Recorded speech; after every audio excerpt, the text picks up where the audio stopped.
Pré-laboratoire portant sur la formation d'ombre en physique de 5e secondaire. Partie 1. La trajectoire de la lumière. Le but, décrire la trajectoire de la lumière lorsque celle-ci est dirigée vers un obstacle et lorsqu'elle forme une image après avoir traversé un sténopé. Un sténopé, c'est un petit orifice pratiqué dans la paroi d'un écran ou d'une chambre noire pour y faire pénétrer la lumière. On peut observer le petit trou ici, dans le carton. C'est le sténopé. Effectuez le montage suivant. Vous aurez une source lumineuse, un obstacle et un écran. L'obstacle, il est opaque. Notez vos observations. Ensuite, effectuez le montage suivant. La flamme d'une bougie avec le carton et le petit trou et un écran. Notez vos observations. Partie 2. La formation d'ombre, de pénombre et de clarté. Écoutez les explications de l'enseignante afin de compléter le schéma suivant. Le but. Identifier un facteur qui influence la formation d'ombre et de pénombre. Hypothèse. Théorie. La trajectoire de la lumière. Les définitions d'une source étendue, ponctuelle, opaque, translucide et un obstacle transparent. Vous allez faire l'analyse, la conclusion, faire aussi une ouverture sur la question suivante. Y a-t-il d'autres facteurs qui influencent la formation d'ombre et de pénombre?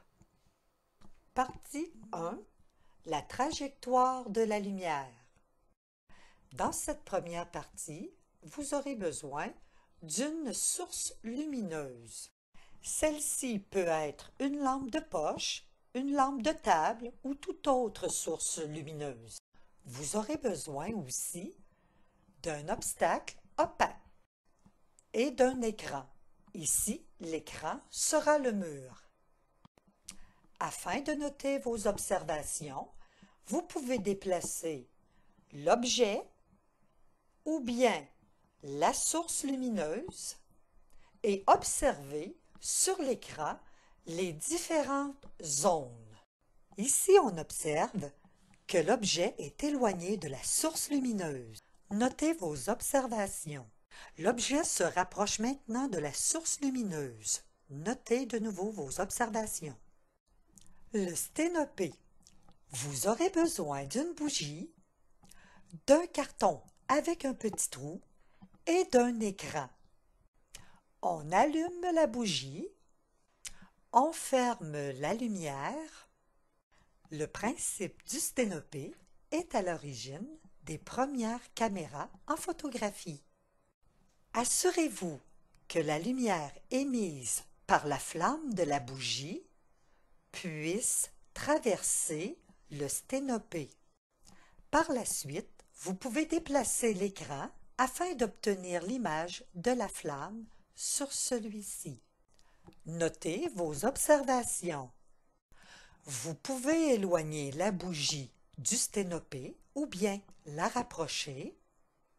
Observez l'image de la flamme sur l'écran et notez vos observations.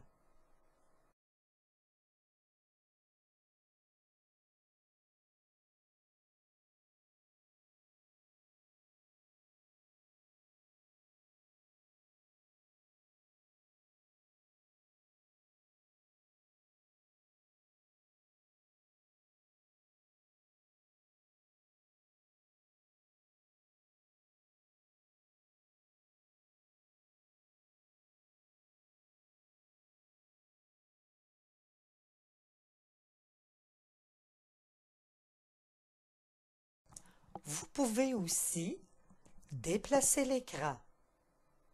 Il est important de faire varier un seul facteur à la fois.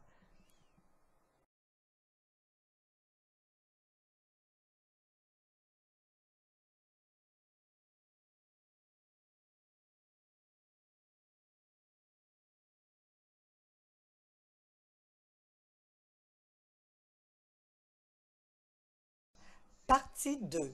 La formation d'ombre, de pénombre et de clarté.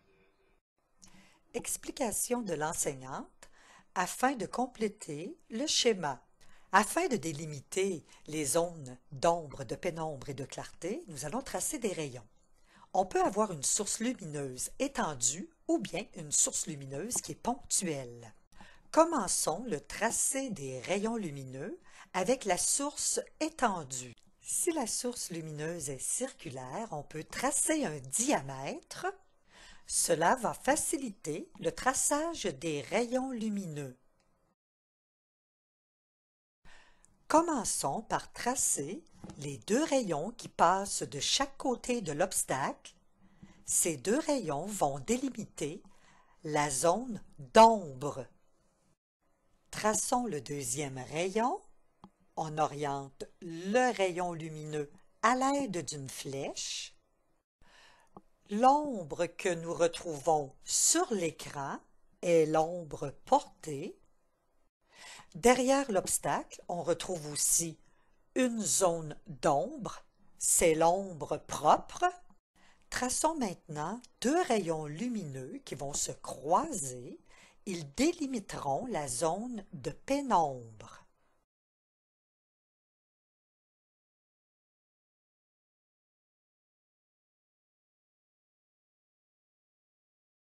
Les deux rayons croisés ont délimité la zone de pénombre. Vous pourrez observer en laboratoire que la zone d'ombre est une zone foncée.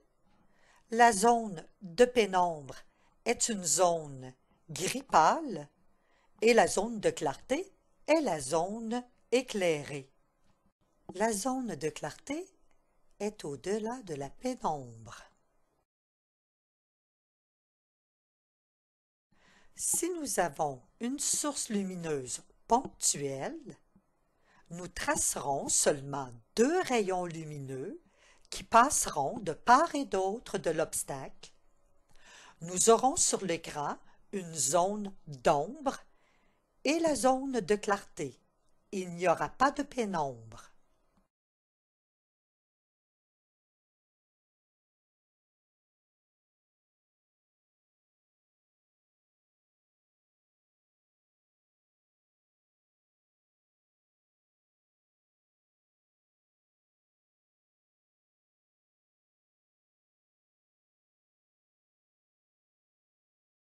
Procédons maintenant à la manipulation.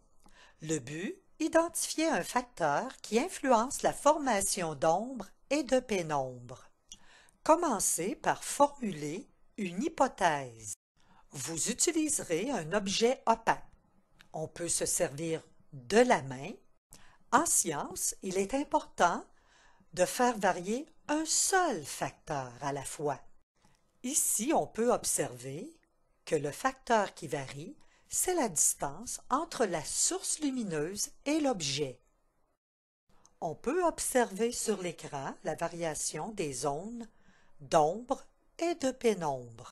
Vous pouvez vérifier théoriquement ce que vous observez en laboratoire en dessinant des schémas comme montré précédemment. Complétez votre cahier de laboratoire.